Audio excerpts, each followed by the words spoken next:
Hello everyone. Let us continue with the topic pharmacodynamics.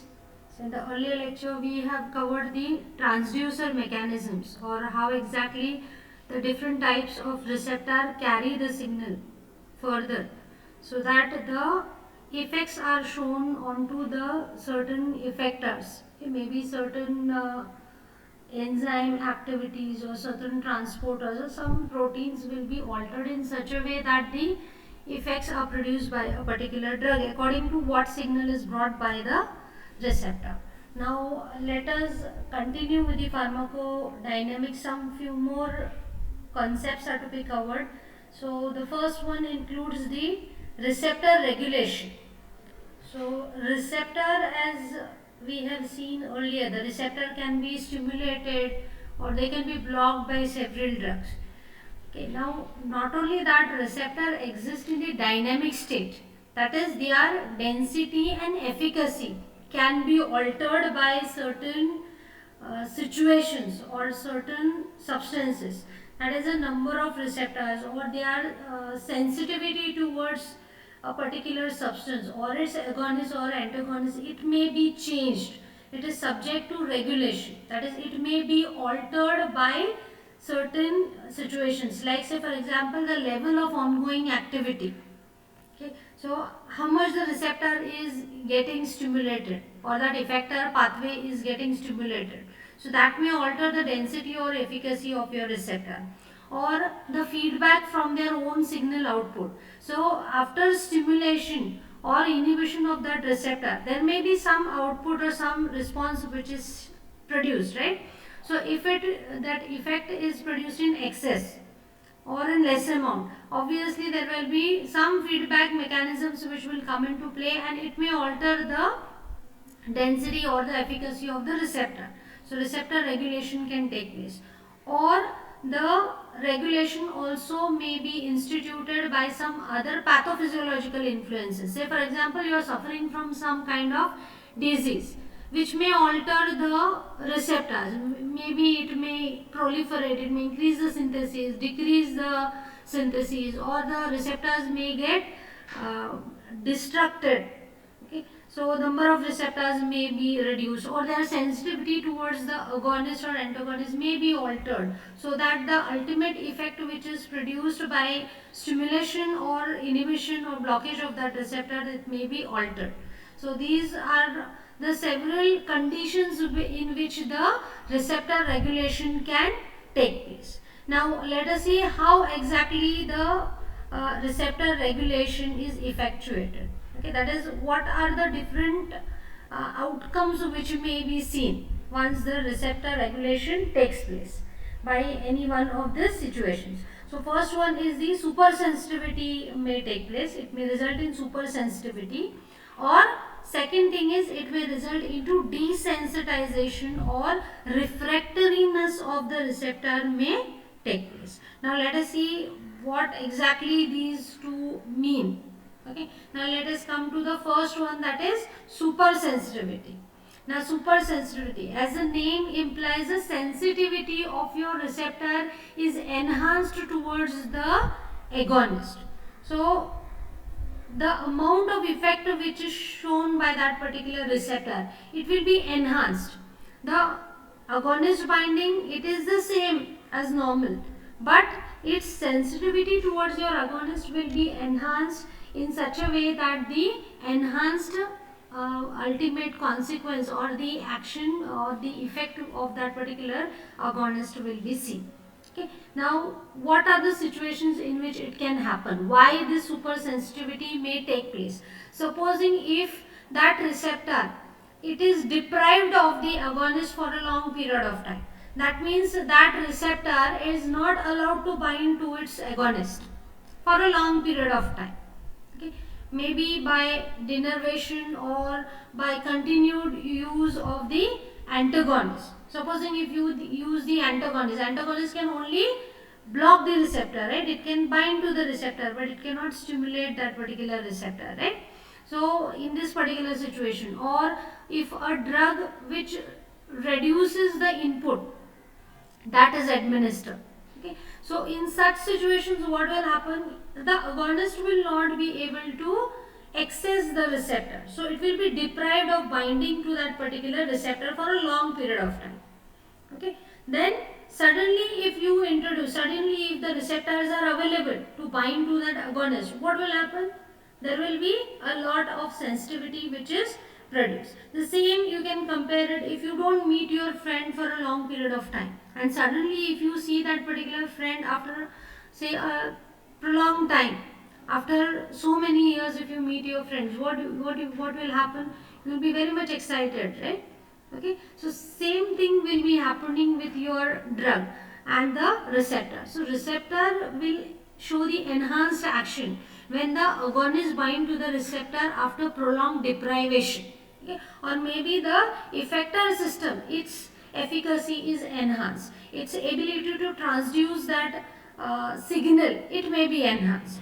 Say for example, sudden discontinuation of the propranolol in case of angina pectoris. Okay, propranolol, it's a beta blocker which is prescribed in the angina pectoris. So if you continue the treatment, it's actually a beta blocker, so it's an antagonist, so it will keep the receptors blocked, so it will not allow the agonist to bind to these receptors. So if you are administering propranolol for years together and if you suddenly discontinue the treatment, what will happen? All the receptors will be available for the agonist, so it may show supersensitivity.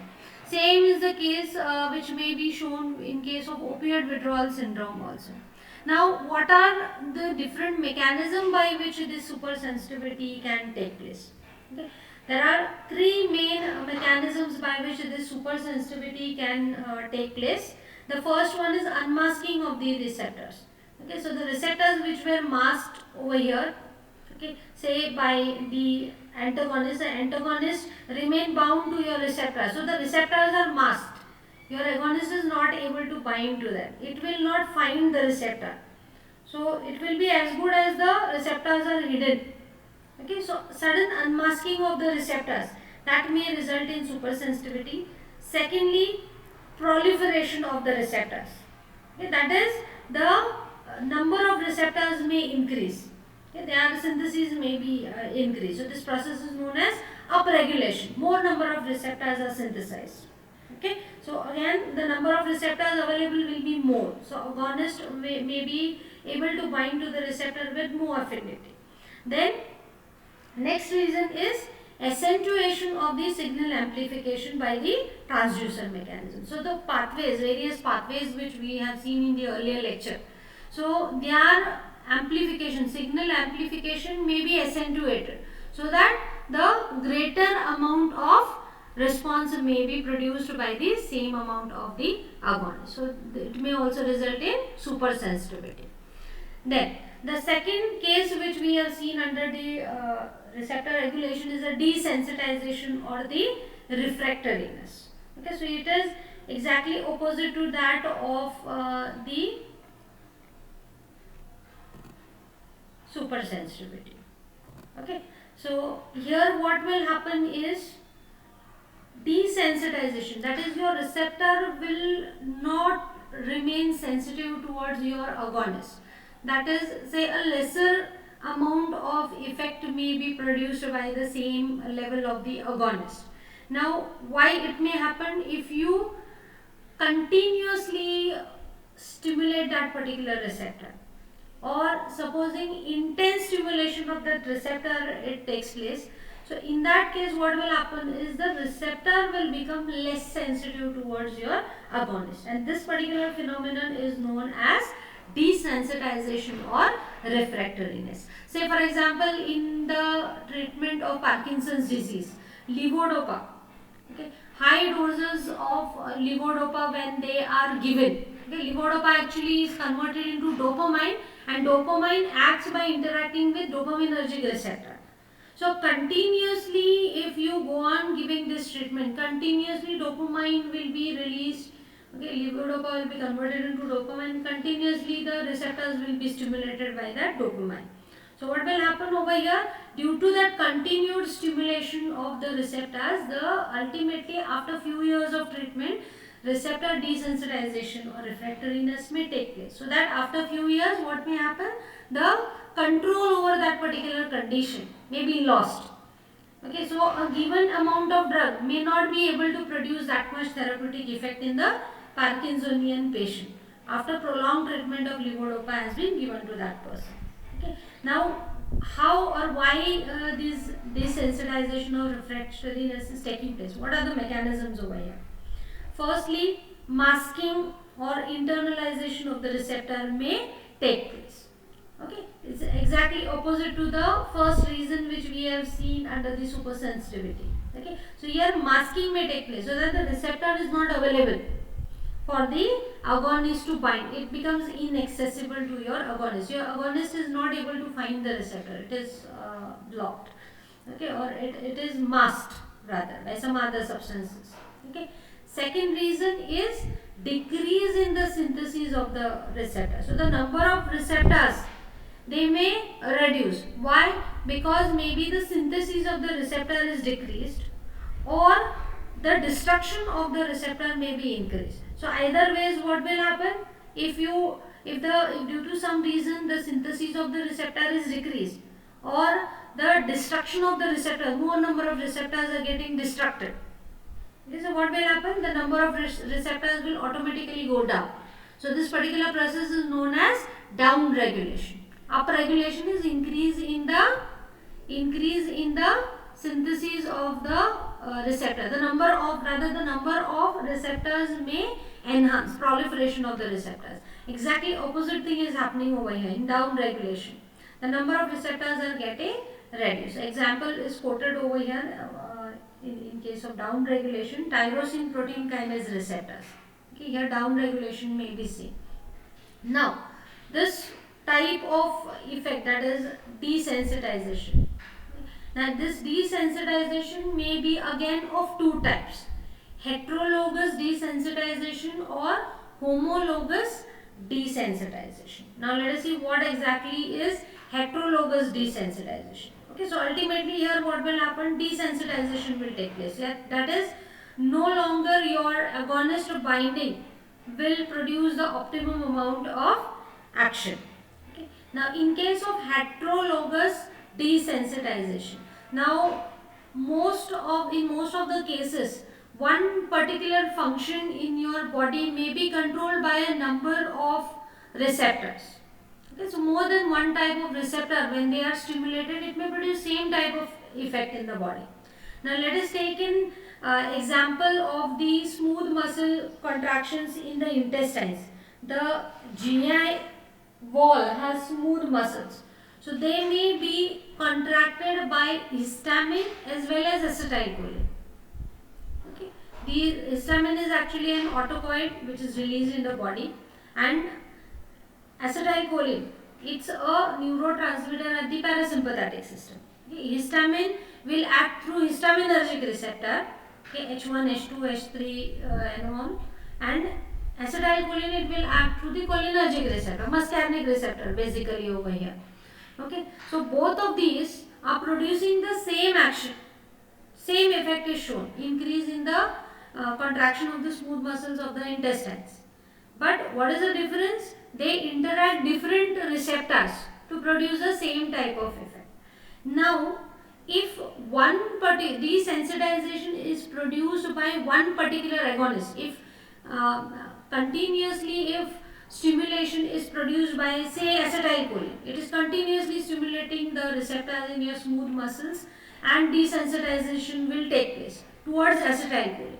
But this may result in desensitization towards all the other agonists which may produce the same action. Okay, so desensitization is actually developed because of which drug? Because of ACH actually the desensitization has developed, but it has extended to all the other agonists, okay, which may be producing the same kind of effect. Okay, so histamine also, histamine will also show desensitization. It may not be able to produce this particular effect effectively, okay, efficaciously.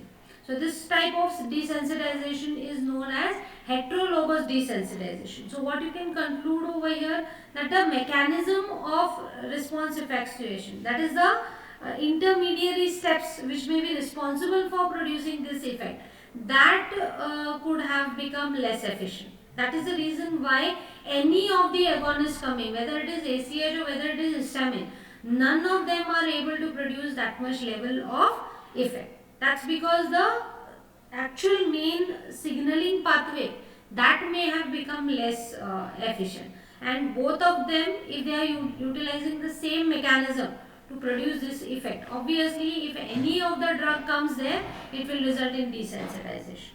Okay. Another type of desensitization is homologous desensitization. So here the desensitization will be limited to only one particular type of agonist, whichever agonist has been exposed for a prolonged period of time. So that will show the desensitization. So if it is ACH, then only cholinergic receptors will show the desensitization.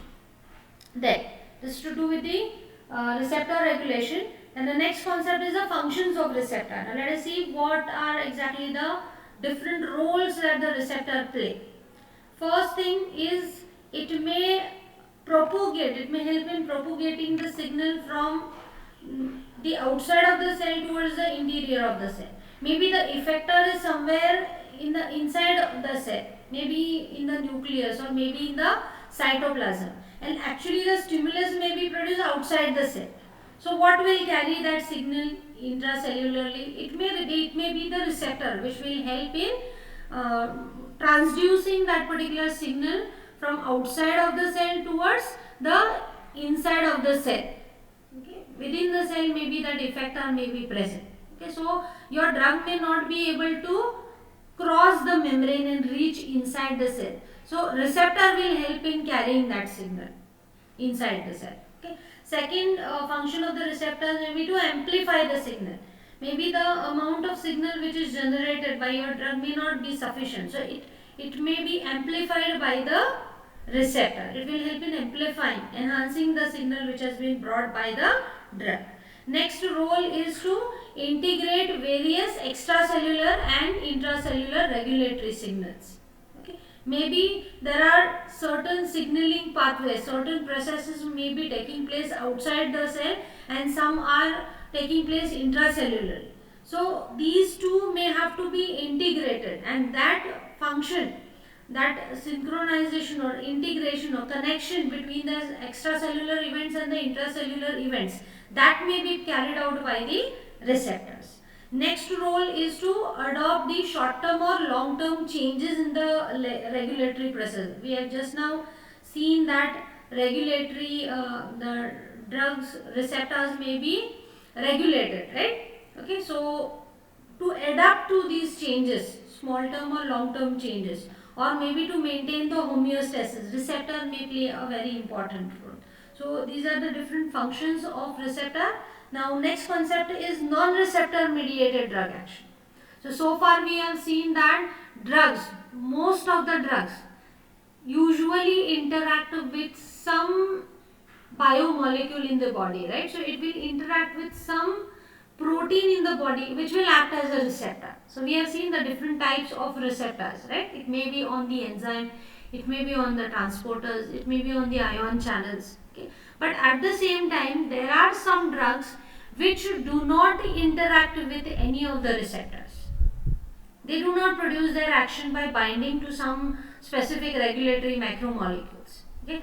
Certain drugs may produce their action which are purely based on their physical property, or maybe their chemical properties, or maybe these drugs may interact with some smaller molecules or ions.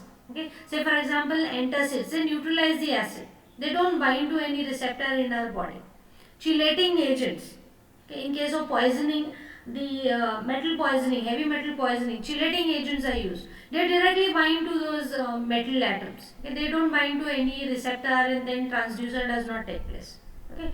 Or sometimes the drug may directly interact with the effectors, like say enzymes or ion channels or transporters, without being bound to the receptors on them. They can directly act on these effectors, okay, without the mediation of the receptors. Apart from this, there are certain alkylating agents, okay, which do not bind to any receptor but they interact directly with the nucleic acid to produce the cytotoxic action in case of cancer treatment. Also certain anti-metabolites, that is purines or pyrimidine analogs, they get incorporated and they start producing, they are wrong actually bases which may get incorporated. So as a result of this, non-functional or dysfunctional components of protein synthesis may take place. So as a result of this, it may result into anti-neoplastic action or antiviral action or immunosuppressant activity. Okay, so here drugs may not interact directly with the receptor, but they have certain other properties. Maybe they are physicochemical properties, the property of the drug, or they may interact directly with some other substances or directly with the effectors. Okay, so these are the examples of non-receptor mediated drug action. So where receptors are not involved, drug receptor interaction is not involved over here. Okay. And the next important concept is the dose response relationship. Okay.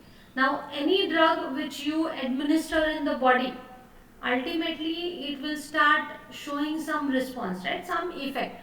Usually what we have seen, there is an action effect sequence, that is your drug once it enters, all the kinetic processes, they will make your drug enter into the body, it will get distributed, it will reach its site of action. So over there maybe it will interact with some receptors, some changes in the biological process will take place and it will ultimately show some effect, right?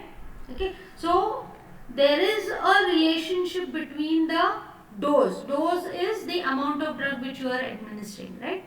Okay, so there is a direct relationship between the dose and the response which is generated by that much amount of drug which you are administering.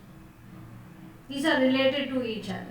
Okay, so response which is produced or the effect which is shown by a drug will ultimately be dependent upon the dose which you are administering that in the body. Okay, so when a particular drug is specifically administered systemically, when it gets absorbed systemically, there are two basic components which are involved in this dose response relationship. First one is the dose plasma concentration relationship and the second one is the plasma concentration response relationship. Okay, so in the elimination kinetics also we have seen that as you increase the dose, the plasma concentration also will go on increasing, right? Because we have seen that absorption, it is the one of the factor over there is the concentration. So if you go on administering the drug at a higher dose, obviously the absorption rate also will enhance, right? So higher the dose, greater will be the plasma concentration which will be attained by that particular drug, right? The amount of drug in your blood, that is determined in terms of, or it is expressed in terms of plasma concentration. So more the amount of drug which you are administering, more the dose, more will be the plasma concentration in a particular limit, okay, within a particular limit. Okay. On the contrary, this particular, further if you see the effect of the drug or the response which is produced by your drug, that will ultimately be dependent on the plasma concentration, right? So greater the plasma concentration, greater will be the amount of response which will be shown by your particular drug, right? So at lower doses, your or lower plasma concentration, the amount of response which is shown, that may be lower.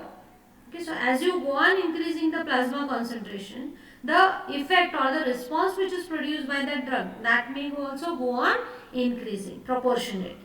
So ultimately what you can conclude from here, plasma concentration, it is dependent upon the dose and the response which is produced, it is dependent upon the plasma concentration, right?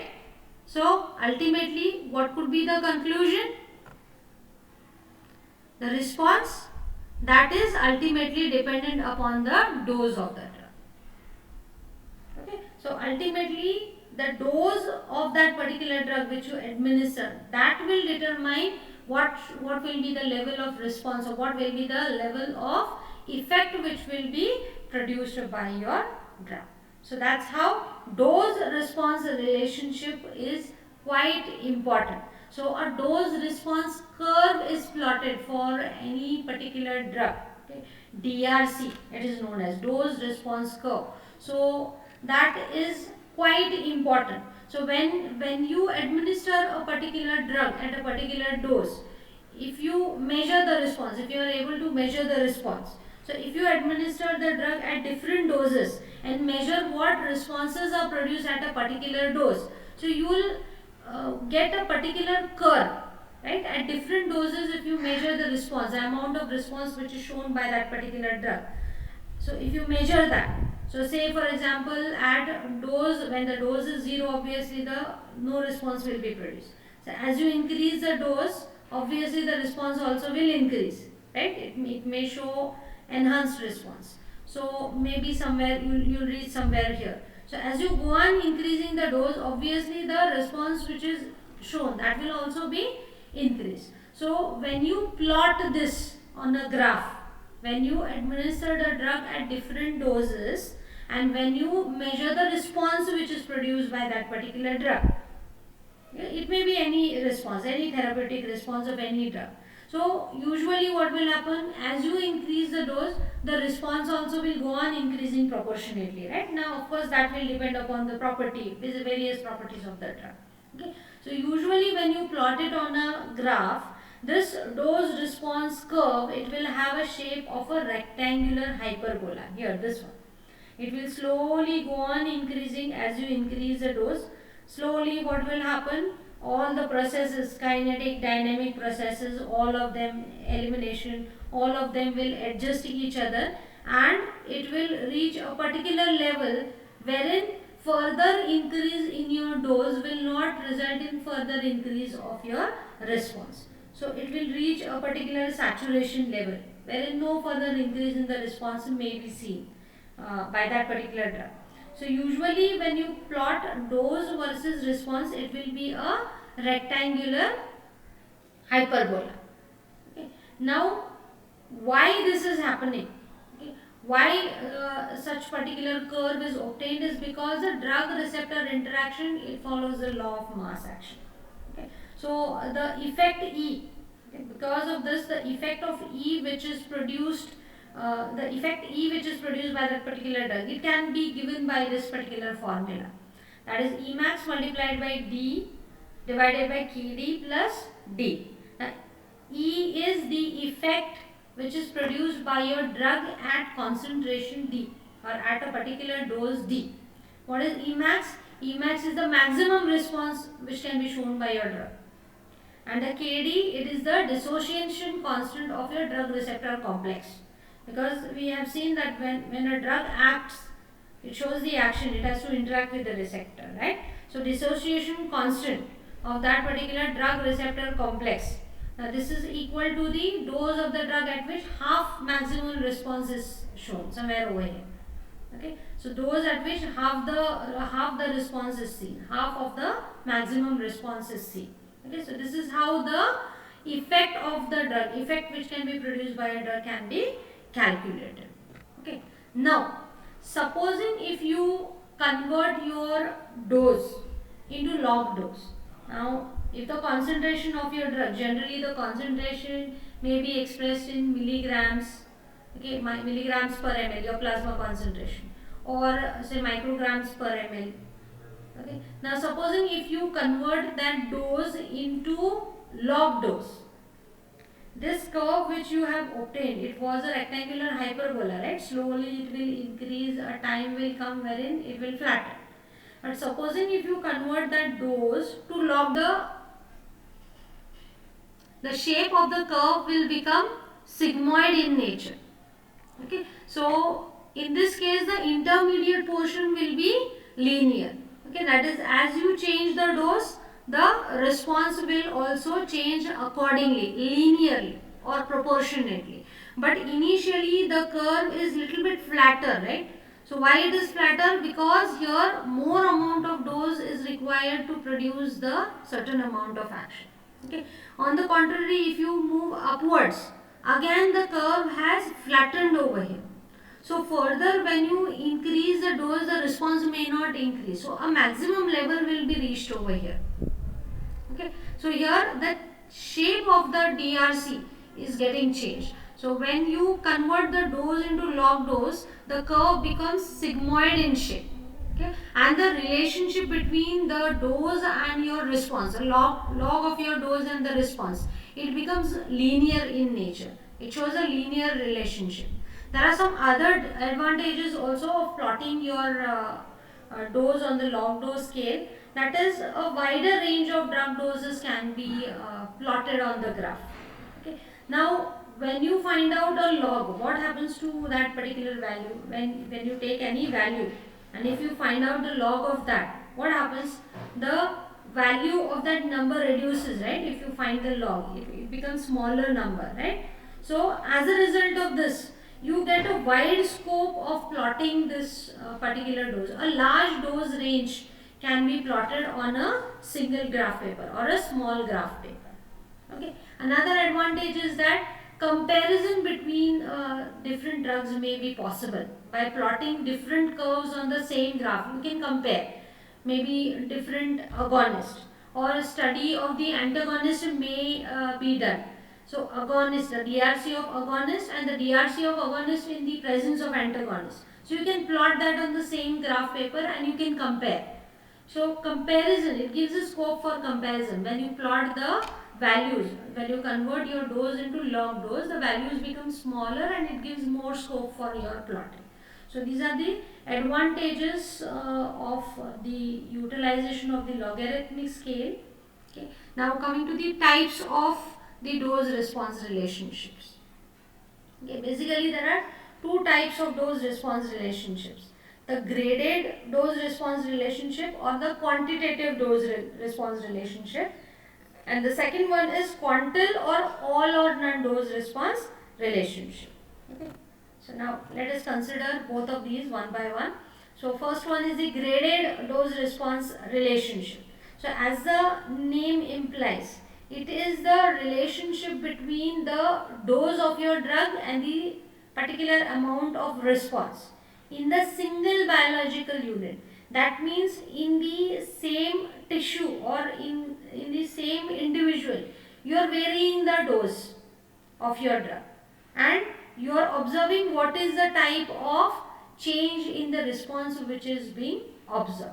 Okay, so here you are administering this dose to the same person or to the same individual or in the same tissue in case if you are carrying out a in vitro study. Okay, so repeated administration is done in the same individual, and what you are doing, you are changing the dose.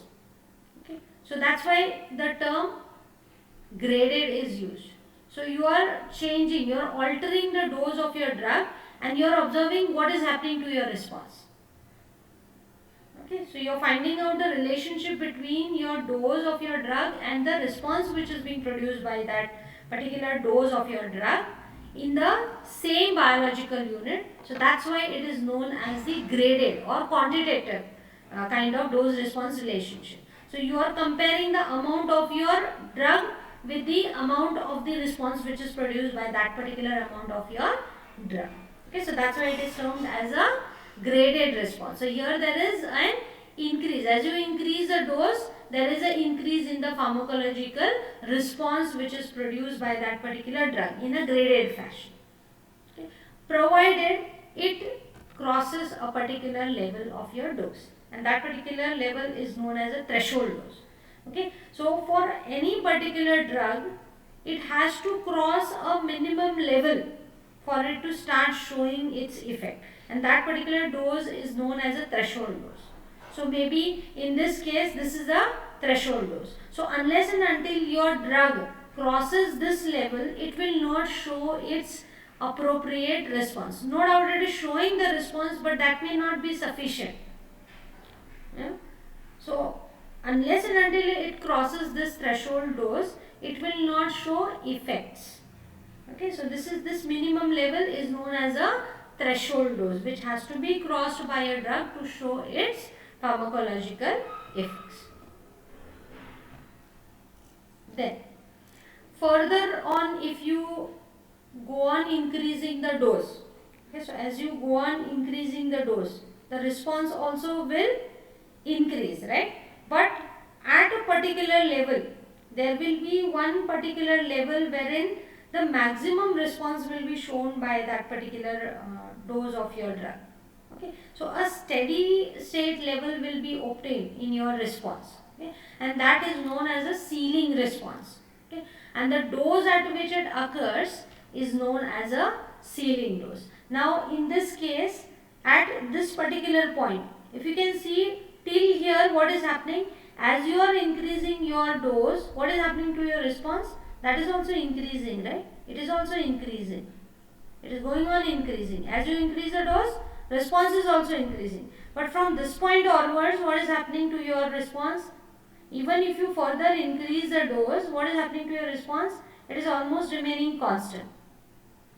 Okay, in case of this dose response curve, not the log dose response curve. Dose response curve also, if you can see from here, the curve has started flattening. Okay, so this particular dose at which the ceiling response has occurred or the maximum response has been occurred is known as a ceiling dose. Okay, that is, even if you increase the dose further beyond this dose, there won't be any increase in the response which is produced by that particular drug. So response produced, it will be constant. There won't be any further increase in the therapeutic effect of that particular drug, no matter how much you increase the concentration of that particular drug. Okay, but further if you try to increase the dose, maybe the drug will start precipitating the undesirable effects, that is adverse effects may be precipitated. So ideally you should keep your dose in such a level that is it will show the optimum action. So it is not advisable to cross a particular level. Okay, otherwise toxic effects may be precipitate. Okay, so this is to do with the graded response or the quantitative response. The second type of dose response relationship is the quantal response or the all or none response. Okay. Now in contrast to graded response, here the response is either produced or it is not produced. There are only two possibilities. In the graded responses, what we have seen, that effect is seen, only the amount of response which is seen, that will alter depending upon your dose. But here what will happen, as you change the dose, in whichever individuals you are administering your drug, so either some of them will produce the effect and some of them will not produce the effect. Okay, so in certain individuals pharmacological response will be seen, and in certain individuals pharmacological actions will not be seen. Okay, so there is all or none response. So the response is fixed, either it will be produced or it will be not produced. So there are only two outcomes in this particular situation. So usually here frequency distribution of the responders is produced. Okay. That is supposing if you are administering, let us take a case of animal study. So if you are administering that particular drug to say 100 animals, so out of those 100 animals at a particular dose, say for example you are administering 100 milligrams of your drug in 100 animals, each animal is receiving 100 milligram of your drug. Okay. So at that particular dose, how many of the animals are producing a certain action? Okay, so out of the total number of animals, that is 100 animals, what is the percentage of animals which is producing the effect, and what is the percentage of animals which is not producing the effect? So there are only two possibilities, either the animals are responders or non-responders. So again you can change the dose, you can go to maybe 200 milligrams and then again check in 100 animals how many animals are showing the effect, how many animals are not showing that particular effect.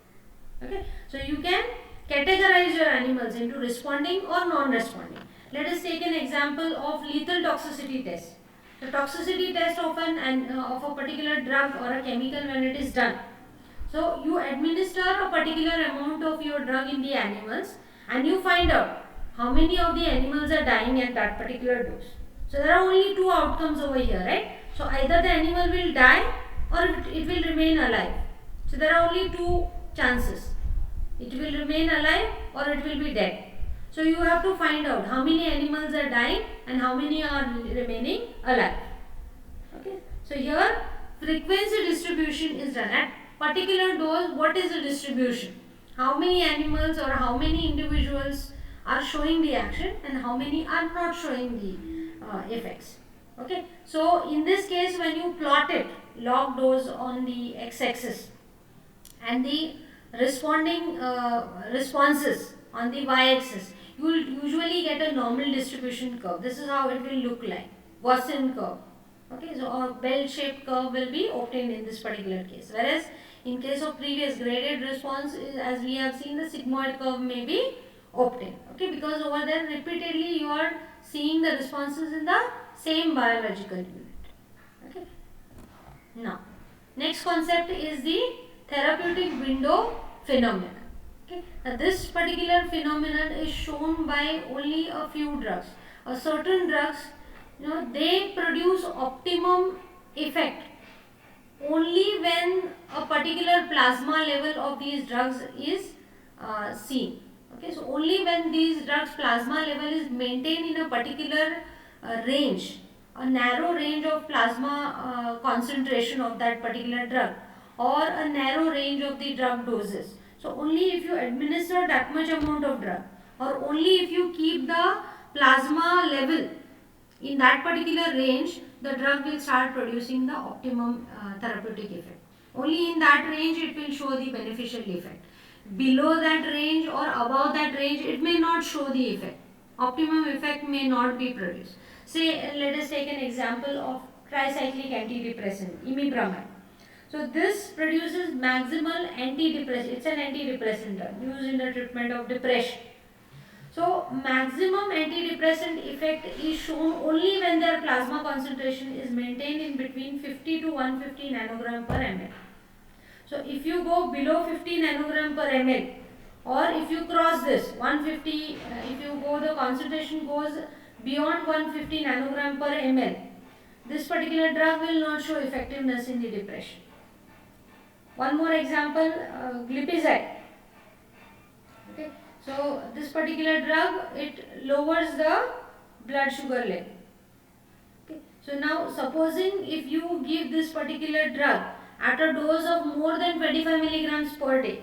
So if you administer this drug in larger doses per day, this exerts a poor control of your glycemia. That is, the blood glucose level may not be controlled by this particular drug if you cross a certain limit.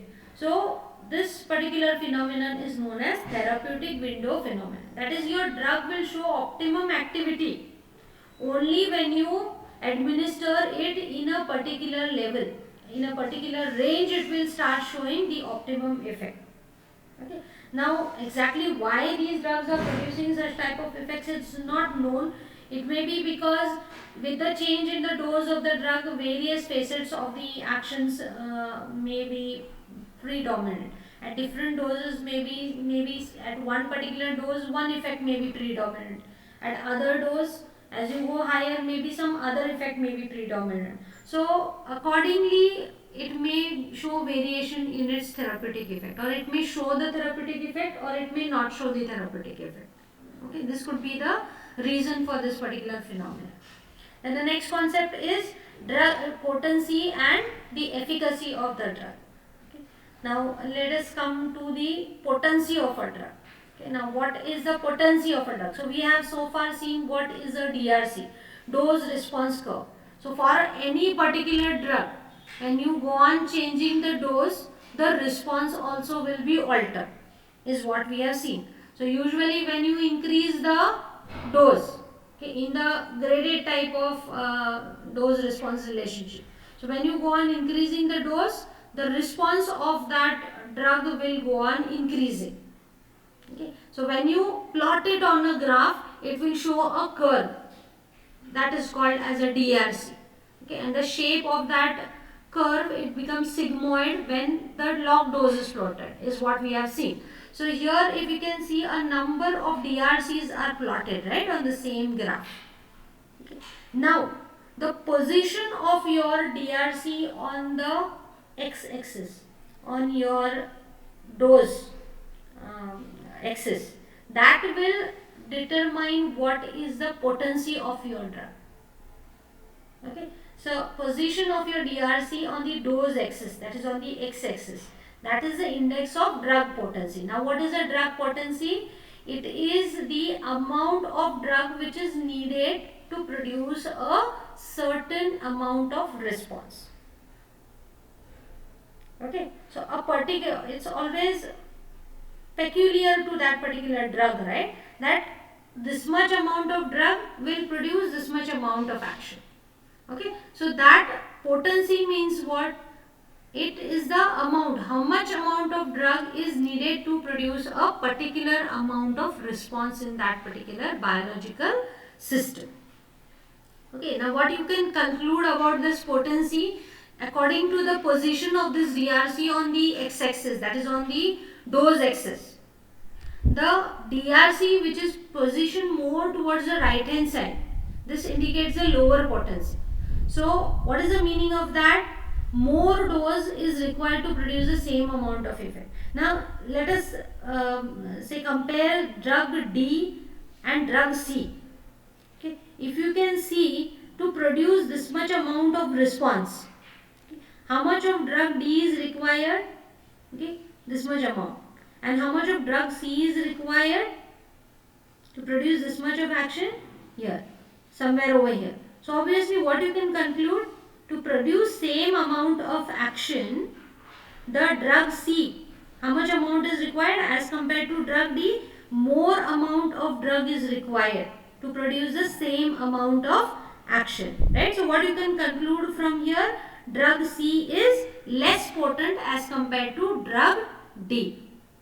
Okay, so when any drug requires more dose to produce same amount of effect, it is said that particular drug is less potent. Okay, so here what you can conclude over here, out of A, B, C, D, which one is the most potent drug? Yes, drug D is the most potent drug. Okay, because least amount of drug is required to produce this much amount of action. Okay, whereas in case of drug A, little bit higher dose is required to produce same amount of action. Okay, again when you compare drug B, it is requiring much more amount of drug to produce same amount of action, right? So it is less potent as compared to A as well as D. In case of C, even more dose is required to produce same amount of action. So what you can conclude from here, the drug C is the least potent drug, because the DRC of this particular C is towards the right hand side. Okay. And the DRC of drug D, it is towards the left hand side. So this indicates that drug D is most potent. Okay, so potency, how do you determine? You determine it from the position of your DRC on the x-axis, that is on the dose axis. Okay. The one which is positioned rightwards, it indicates lower potency. Okay. Now, when you consider potency of any particular drug, rather than absolute potency, okay, that is what is the potency of an individual drug, it is more important to compare the potency of two or more drugs, right? Relative potencies are more important. Okay, how exactly both the drugs or the two drugs are differing in their potency, which one is more potent, which one is less potent? A comparison is always a better for it, maybe for you to select the drug. Okay, so any drug which is more potent, obviously less dose will be required, right?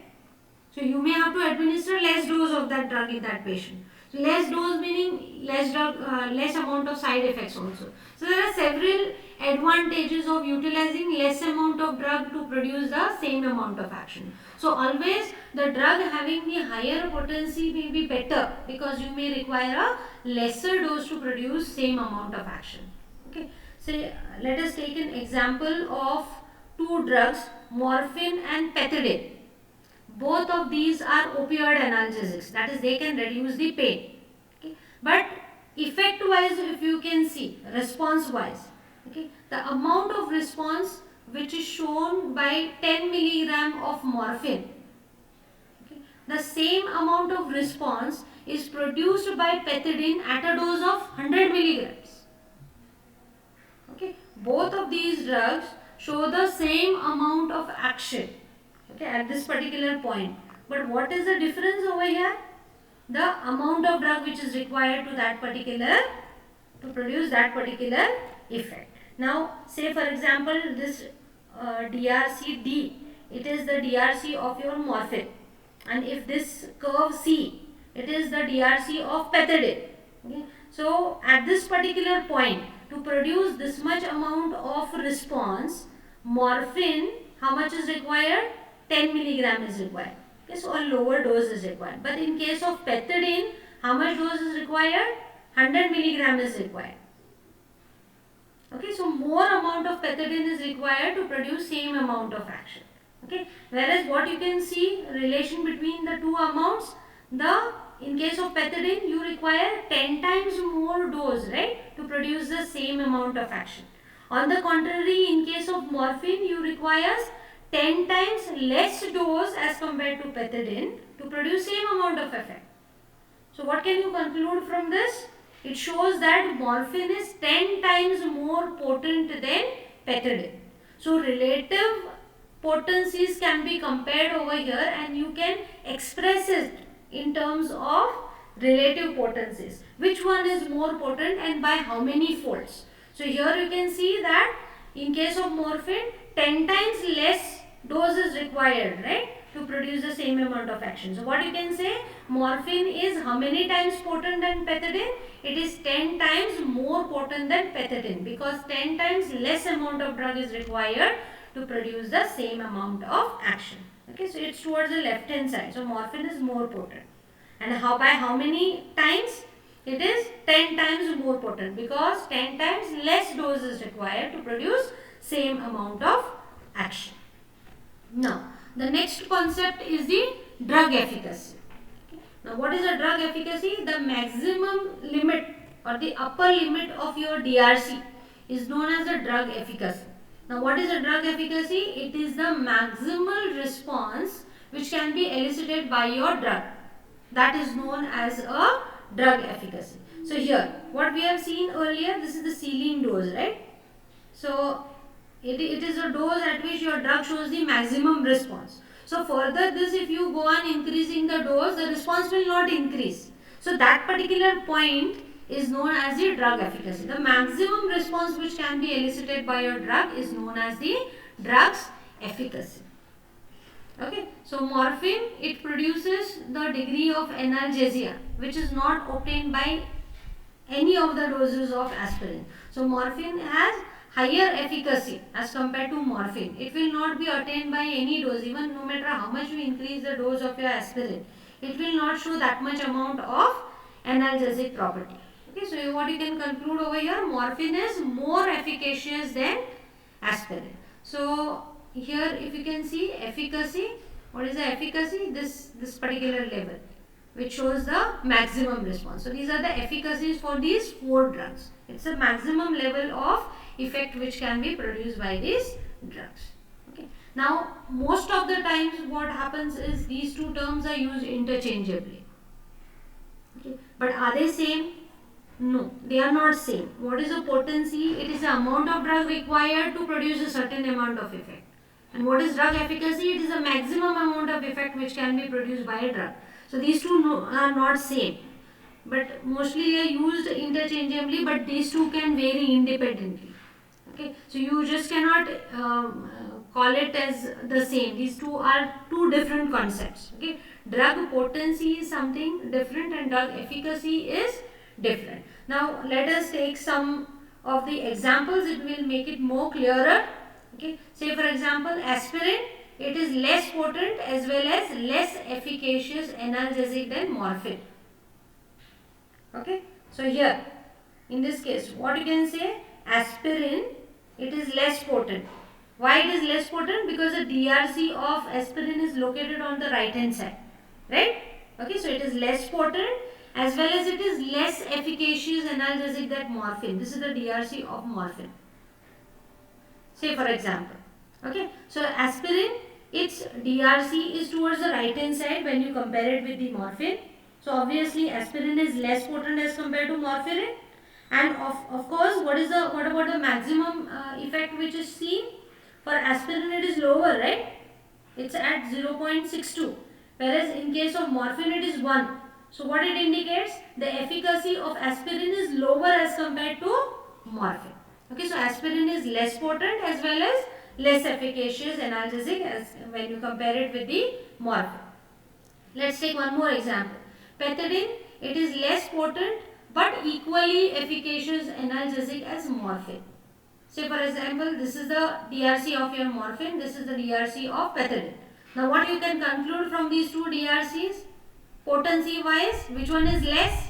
Less potent drug is pethidine, right? Because the DRC of pethidine is towards the right hand side when you compare it with the DRC of morphine.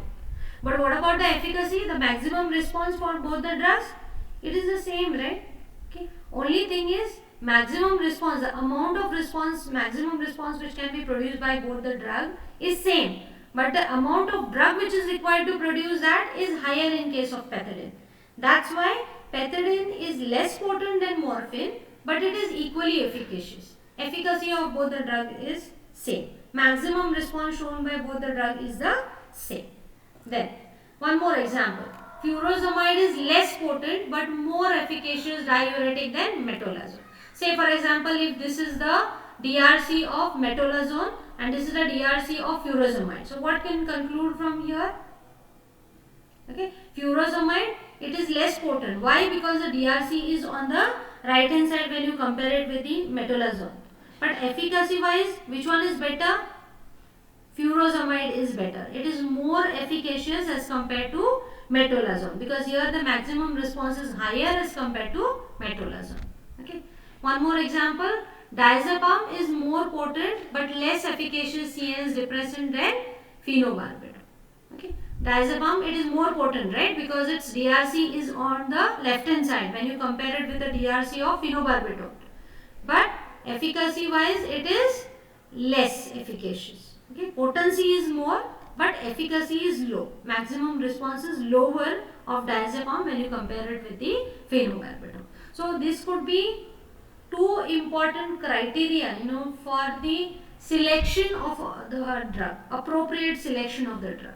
Okay, so two drugs when they are producing same type of actions, same type of effect, and you may have to make a choice in between them. Which one is better? So these positions of your DRC on the scale, it will help you. The drug potency and the efficacy will help you to make a choice, a better choice among the various drugs. So you can compare the DRCs and check which one is better as per the situation. Now depending upon the situation, maybe higher efficacy drug or lower efficacy drug also may be advantageous sometimes. Okay, when you concern the safety point of view, lower efficacy drugs may also be preferred. More potency drugs are preferred because less amount of drug is required to produce the same amount of action. Okay, so choice could be made based on this two particular phenomenon of a particular drug. Okay, potency and efficacy. It will help you to make a better choice in between the two drugs. Now, one more concept over here is the slope of your DRC. That is also very important. Okay, whether your DRC is a steeper one or whether it is a flatter one. Now here when you compare these two DRCs, this one is flatter DRC as compared to the B, right? Okay. Now here the slope is more as compared to this one. Now what does it indicate? Okay. What is the difference between the two? What you can say? The steeper, the drug which has steeper slope. Okay, so a steeper DRC, okay, more straighter DRC. What it indicates? A little change in the dose. A little change in the dose, little increase in the dose will enhance the response by a greater level. Whereas in case of flatter DRC, what you can conclude? More amount of increase in the dose is required to produce increase in a particular amount of response, right? So a steeper in case of a steeper DRC, you should be very careful while controlling the levels, the plasma levels of your drug. Okay, otherwise a little bit increase may result in proportionately greater increase in the response. So there are more chances of precipitation of side effects also. Or if you want a quicker action, you should select a drug with a steeper DRC, or more straighter DRC. If you select a drug with a flatter DRC, obviously it will take a little bit longer to produce its action, because more amount of drug, more increase in the concentration is required to enhance the response by a particular level. Okay. Here one example is quoted, hydralazine. It has a steeper DRC, and when you compare it with hydrochlorothiazide for its antihypertensive effect. Okay. So this one has a steeper. So maybe this one is the hydralazine DRC, and the hydrochlorothiazide DRC for antihypertensive action will look something like this. Okay. So more increase in the dose of this drug will be required to enhance the action by a particular level.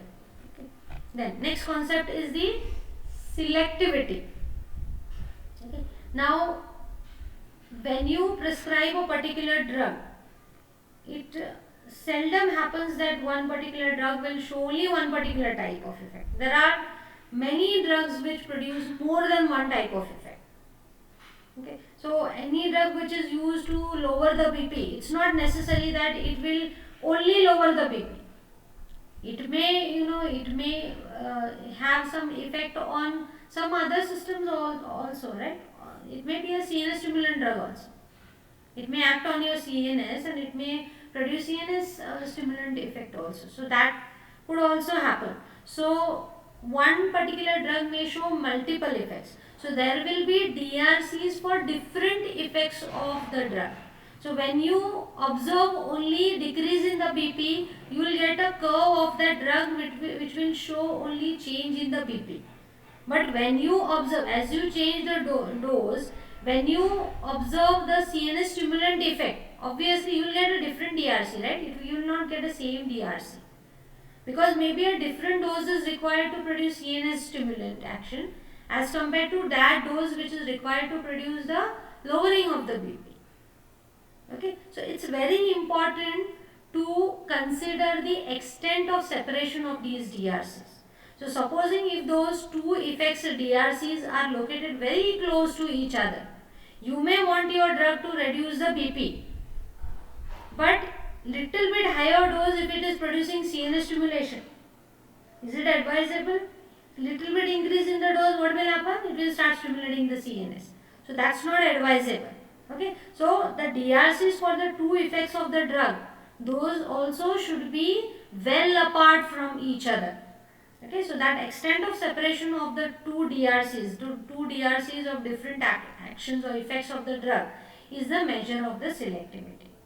Okay, so it will be more clearer when you consider the examples. Say for example, the DRC for bronchodilation and the cardiac stimulation, which are the two effects shown by isoprenaline. Okay, adrenergic drug it is. Okay, so say for example, this is the DRC of isoprenaline for producing bronchodilation effect. So if you administer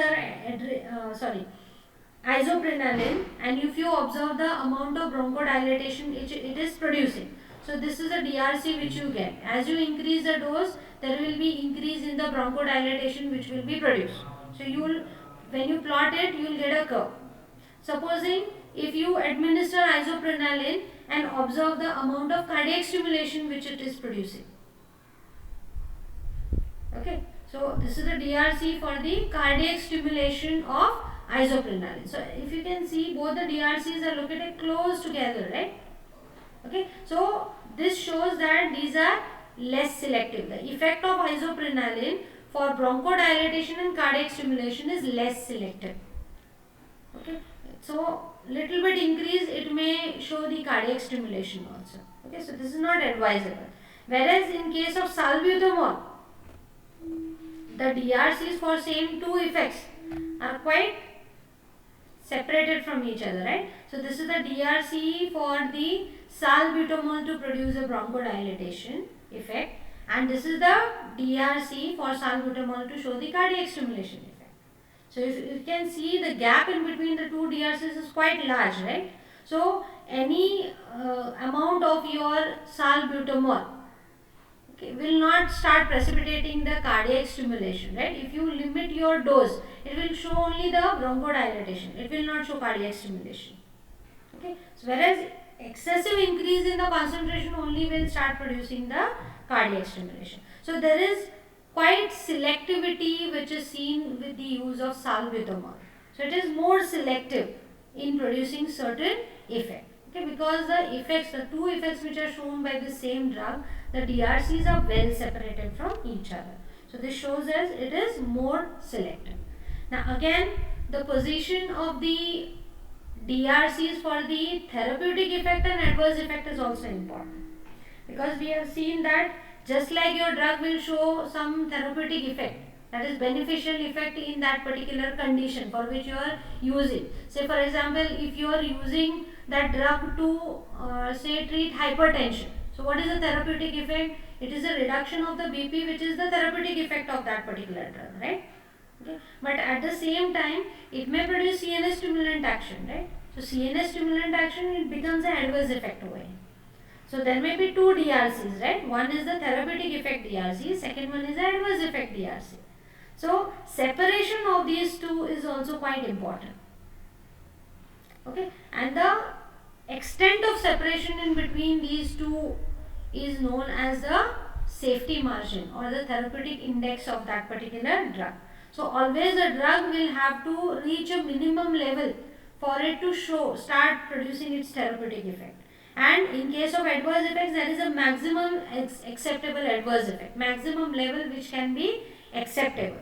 So the difference between these two is known as the therapeutic range. The difference between these two doses, it is known as the therapeutic range of that particular drug. Minimum, the dose which produces minimum therapeutic effect, and the dose which produces the maximum acceptable adverse effect. The difference between the two is known as the therapeutic range, okay, or the safety margin of that particular drug. Now this therapeutic index, it also can be calculated. In the experimental animals, you can calculate the therapeutic index of every particular drug. Okay, now the formula which can be utilized to calculate this therapeutic index is median lethal dose divided by the median effective dose, LD50 divided by ED50. Now what is the meaning of this LD50 and ED50? Okay. So as the name implies, median lethal dose, that means a dose of a drug which is required to cause the death in 50% of the animal. So here what you are checking? All or none response, whether the animals are remaining alive or whether they are dying. Okay. So what is the dose which is required to kill the 50% of the animals? So that dose is substituted in the numerator, whereas in the denominator, which dose is substituted? Median effective dose, that is ED50. That is the dose which is required to produce the therapeutic effect in 50% of the animals. That is, if you are administering that drug to 100 animals, what dose will produce the effect, therapeutic effect in 50% of the animal, that is 50 animals.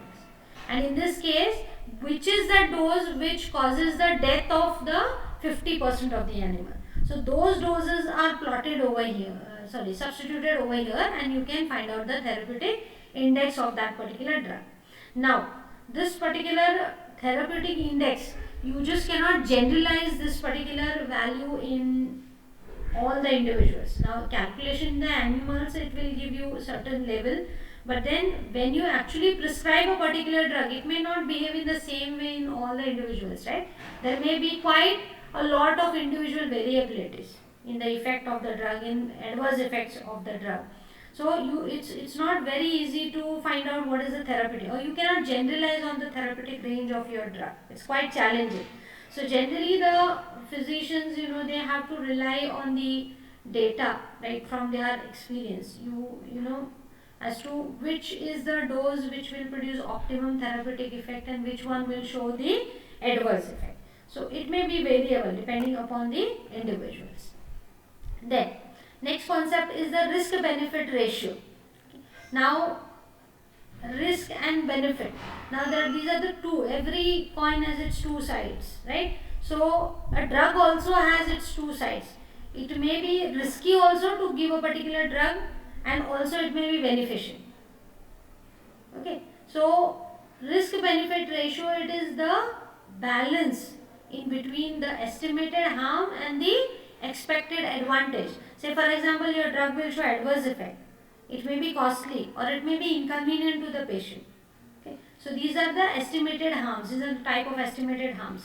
Whereas estimated advantages could be relief of the symptom, cure, reduction of the complications, or reduction in the mortality, improvement in the quality of the life.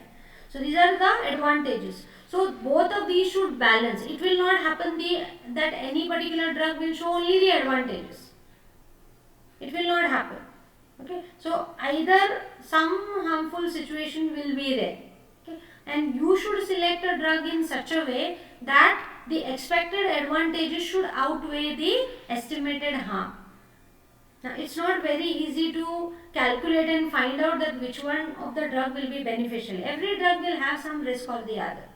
Okay. So over here also it is very difficult to find out, okay, exactly the advantages over the disadvantages. So here again the physician has to rely on the experience. Okay. Whereas if you can consider that the cancer treatment drugs are themselves causing a lot of adverse effects. Okay, but you have to, that adverse effects of the cancer treatment, it outweighs the treatment of cancer, because ultimately if you not treat the cancer, the person may die. Okay, ultimately. So treatment may increase the life expectancy of that particular person. No doubt it may be harmful. Okay, but still it is advantageous in curing the cancer. So likewise you should balance the risk and benefits and you should select a drug. Okay, so when benefits are more as compared to risk, you should go for that particular drug. Okay, so this is the reference. Thank you.